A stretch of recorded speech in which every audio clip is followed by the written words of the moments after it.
Hi guys, Marco here, back again, talking European football. Now there's no major European football in domestic action this weekend, but there is the start of the European Championship qualifiers.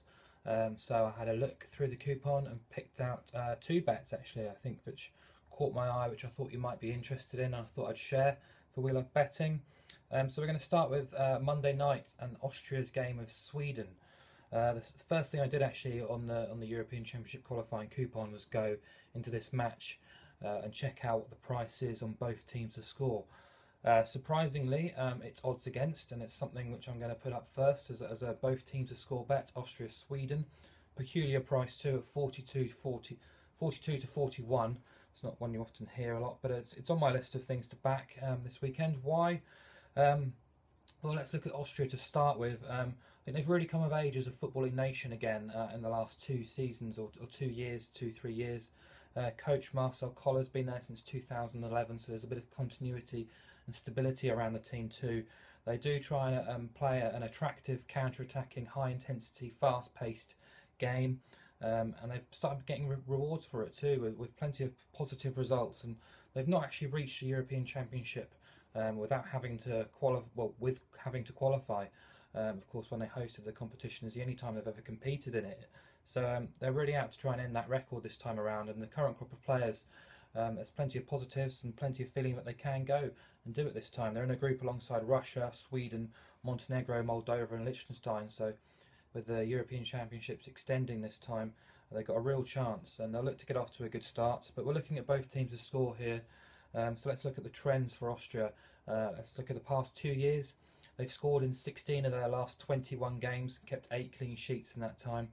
You look at their World Cup qualifiers, they scored in 7 of those 10 games, including 5 in 5 at Vienna at home. They kept 5 clean sheets in their 10 qualifiers, but 4 of those came against the Minnows, Kazakhstan and Faroe Islands. The other one came against an Irish side who put in a real limp performance as their qualifying dream ended under Giovanni Trapattoni. The 2 heads-to-heads against Sweden in World Cup qualifiers both ended 2-1 to the home side too. So there's plenty there to get us excited. But let's look at Sweden then. They've played 5 friendlies since they failed to qualify for the World Cup. Lost their last 3, but I looked at the goals record and it's quite sensational if you go back. I went back to 2009.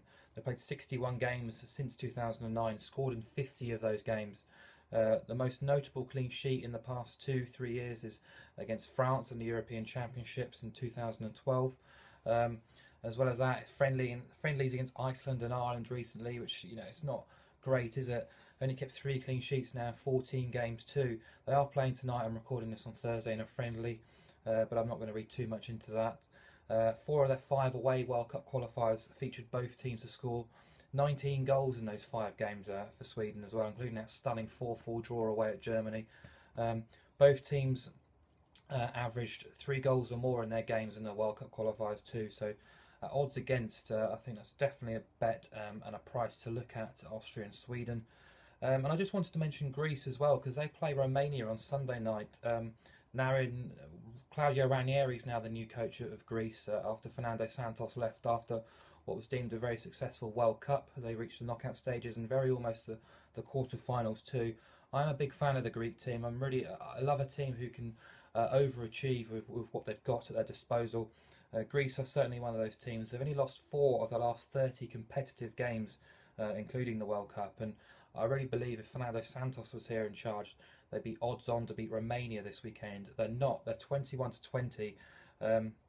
And you've got to think that Ranieri's going to try and replicate what Santos did, and basically overachieve with a group of players which aren't the most attractive going forward, but they're very good defensively and they're very difficult to beat.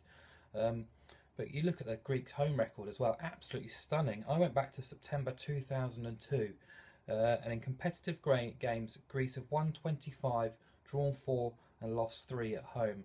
3 defeats came against Ukraine, Switzerland and Turkey. 18 clean sheets in that spell too. In the World Cup qualifiers at home, they won 5 and drew 1. That included a win against Romania 3-1 in the playoffs. They held Romania away in the other playoff game, 1-1. They kept 5 clean sheets in 6 home qualifiers as well. Their last competitive home defeat was 2008 against Switzerland, which ended their World Cup qualifying campaign that time. Romania arrived and they've did actually win 3 away games in their World Cup qualifiers. Andorra and Estonia, nothing to write home about there, and Turkey, but the Turkey team are in a real transitional state, and it's their only notable competitive away win since the turn of the century for Romania. The best other away wins came against Slovenia, Finland and Hungary in that time, as well as the minnows, so not too much to write home about there. They are dangerous opposition, but I'm really intrigued to see how Ranieri does in charge of Greece, and with those stats on the side, I think you've got to be having a little play on Greece at 21-20 to beat Romania on Sunday night too. So Greece 21-20 against Romania, and both teams to score at 42-41 in the Austria-Switzerland game on Monday night are my 2 bets from Europe this weekend. Good luck, and I'll catch you all next week.